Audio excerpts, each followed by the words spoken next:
Congratulations to our Team Rizal Ballers for being our winner for this first game with 81 points. And let's congratulate Mr. John Luis Sanchez. Another congratulations for being our first game best player. Nakita naman natin kung gaano ka ganda ng fight between Team Alus and Team Rizal Ballers. Paano ka na-handle yung pressure para alas na game na to? So, nakita natin kung gaano ka-close yung score natin. Wala. Teamwork lang sa teammate ko siya.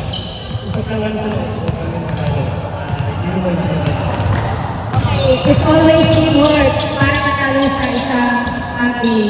Meron ka ba ang gustong i-shout out? Dapat ka ba sa teammate ko siya? Kinitig, hello daw from John Luis Sanchez. Again, congratulations, John Luis Sanchez, for being our best player for the first game. For our second game, please be ready. Team Rice versus Team Dixie Burger Market Avenue. Thank you, MC. Production.